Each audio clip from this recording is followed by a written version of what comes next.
اور جن کی بشارت توریت اور انجیل میں آئی تھی۔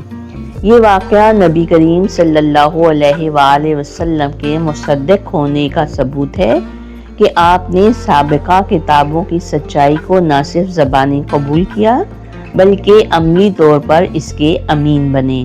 صحابہ اکرام رضی اللہ تعالی عنہ نبی کریم صلی اللہ علیہ وآلہ وسلم کے ہر لقب اور ہر وصف کو نہایت عقیدت، فہم اور گہرائی سے سمجھتے تھے۔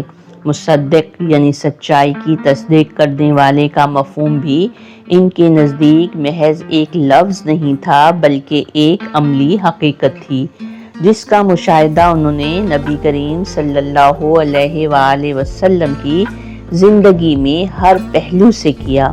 صحابہ اکرام جانتے تھے کہ رسول اللہ صلی اللہ علیہ وآلہ وسلم جو کچھ فرماتے ہیں وہ محض رائے نہیں بلکہ اللہ کے حکم اور وحی کی تصدیق ہوتی ہے۔ ارشاد ربانی ہے، وہ اپنی خواہشوں سے کچھ نہیں بولتے، یہ تو وحی ہے جو ان پر نازل کی جاتی ہے۔ سورۃ النجم آیت نمبر 3 اور 4۔ صحابہ اکرام اس بات کو پوری طرح جانتے تھے کہ رسول اللہ صلی اللہ علیہ وآلہ وسلم وہی دین لائے ہیں جس کی خبر توریت، زبور اور انجیل میں پہلے سے موجود تھی۔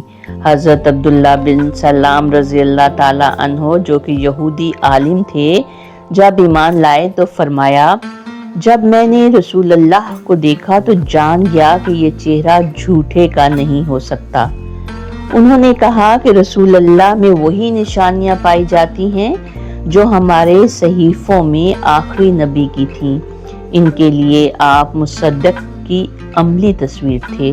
صحابہ کا ایمان صرف اللہ پر نہیں بلکہ رسول کی تصدیق کے ساتھ مکمل ہوتا تھا۔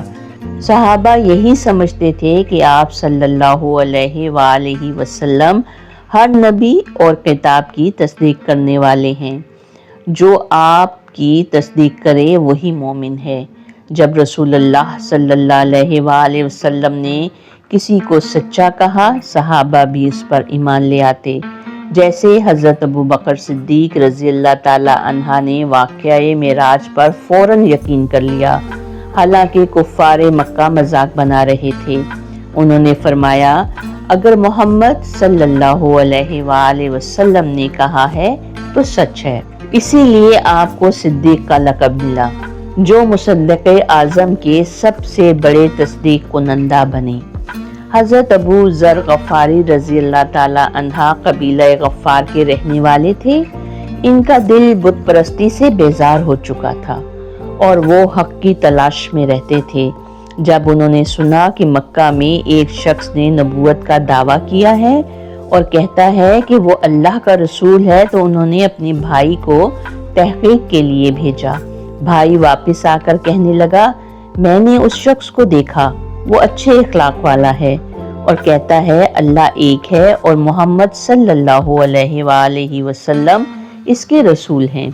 حضرت ابو ذر نے کہا، یہ بات دل کو لگتی ہے مگر مجھے خود جا کر دیکھنا ہوگا۔ وہ مکہ پہنچے، کئی دن چھپ کر تحقیق کرتے رہے۔ آخر کار حضرت علی رضی اللہ تعالی عنہ کی رہنمائی میں نبی کریم صلی اللہ علیہ وآلہ وسلم سے ملاقات کی۔ جیسے ہی نبی کریم صلی اللہ علیہ وآلہ وسلم نے حضرت ابو ذر کو دیکھا، انہیں حق کی تلاش میں دیکھ کر آپ نے فرمایا، تم کون ہو؟ حضرت ابو ذر نے جواب دیا، میں حق کا متلاشی ہوں۔ آپ صلی اللہ علیہ وآلہ وسلم نے فرمایا، اگر تم حق چاہتے ہو تو وہ تمہارے سامنے ہے۔ میں وہی پیغام لایا ہوں جو موسیٰ اور عیسیٰ لائے۔ میں ان سب کی تصدیق کرتا ہوں اور جو کچھ مجھ پر نازل ہوا ہے وہ بھی حق ہے۔ حضرت ابو ذر فوراً بول اٹھے، اشہد ان لا الہ الا اللہ و اشہد انک رسول اللہ۔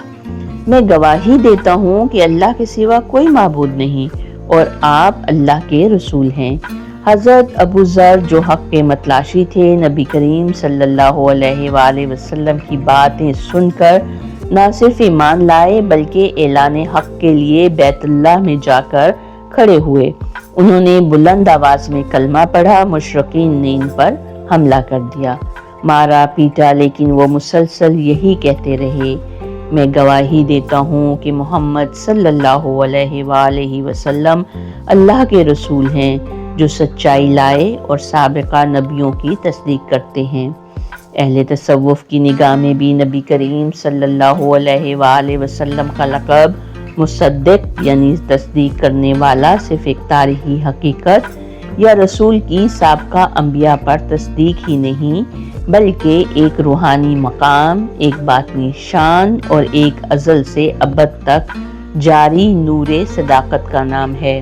تصوف میں تصدیق صرف زبانی اقرار نہیں بلکہ دل کی گہرائی میں نور حق کو قبول کرنا ہے۔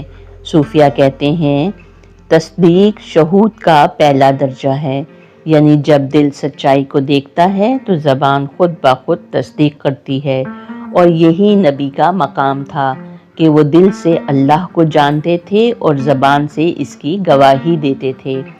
حضرت جنید بغدادی رحمۃ اللہ فرماتے ہیں صرف دل کی وہ روشنی ہے جو بندے کو نبی کی تصدیق تک لے جاتی ہے، اور مصدق وہی ہوتا ہے جو خود روشنی میں ہو اور دوسروں کو روشنی کی طرف بلائے۔ حضرت بایزید بسطامی رحمۃ اللہ نے فرمایا ہم نے سچائی کو محمد کے چہرے میں دیکھا اور سچائی کی خوشبو ان کے نفس مطمئنہ سے محسوس کی، یہی تصدیق ہے اور یہی مصدق ہونا ہے۔ اہل تفسیر بھی نبی کریم صلی اللہ علیہ وآلہ وسلم کے لقب مصدق کو قرآن و سنت کی روشنی میں تاریخی، عقلی اور ایمانی پہلو سے بیان کرتے ہیں۔ ان کے نزدیک یہ لقب نہ صرف ایک صفات نبوی کا مظہر ہے بلکہ نبوت کی صداقت اور وحی کے تسلسل کا عملی ثبوت بھی ہے۔ امام فخر الدین رازی تفسیر کبیر میں فرماتے ہیں مصدق کا مطلب ہے کہ حضور صلی اللہ علیہ وآلہ وسلم سابقہ تمام سچی کتابوں اور انبیاء کی تعلیمات کی تصدیق کرتے ہیں، اور آپ کی بعثت ان کا تسلسل ہے نہ کہ انکار۔ علامہ آلوسی رحمۃ اللہ روح الایمانی میں لکھتے ہیں تصدیق کا مفہوم یہ ہے کہ نبی کریم صلی اللہ علیہ وآلہ وسلم کی تعلیمات شریعت سابقہ کی اصل بنیادوں سے ٹکراؤ نہیں رکھتی بلکہ وہ ان کی حقیقت کی طرف رہنمائی کرتی ہیں۔ امام ابن کثیر رحمۃ اللہ تفسیر ابن کثیر میں سورۃ البقرہ آیت نمبر 41 کے تحت لکھتے ہیں یہاں تصدیق کا مطلب یہ ہے کہ قرآن وہی اصول لے کر آیا ہے جو توراۃ اور انجیل میں اصل حق تھا لیکن تحریف سے پاک۔ امام رازی رحمۃ اللہ فرماتے ہیں کہ نبی کریم صلی اللہ علیہ وآلہ وسلم کا مصدق ہونا صرف سابقہ کتابوں تک محدود نہیں بلکہ اللہ کی وحدانیت کی تصدیق، آخرت کی تصدیق، انبیاء کی صداقت کی تصدیق، وہی فرشتوں اور جنت اور دوزخ کی تصدیق ہے، یعنی آپ ہر اس بات کی تصدیق کرتے ہیں جو اللہ کی طرف سے سچ ہے۔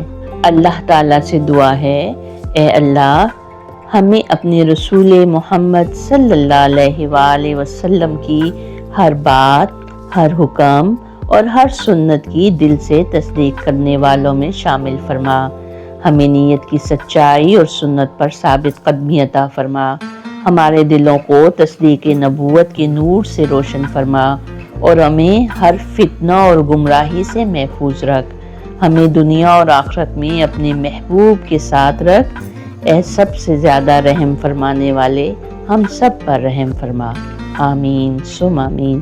آئیے اب مل کر درود پاک پڑھتے ہیں۔ بسم اللہ الرحمن الرحیم، اللہم صلی علی محمد وعلی آل محمد کما صلیت علی ابراہیم وعلی آل ابراہیم انک حمید مجید، اللہم بارک علی محمد وعلی آل محمد کما بارکت علی ابراہیم وعلی آل ابراہیم انک حمید مجید، صدق اللہ العظیم۔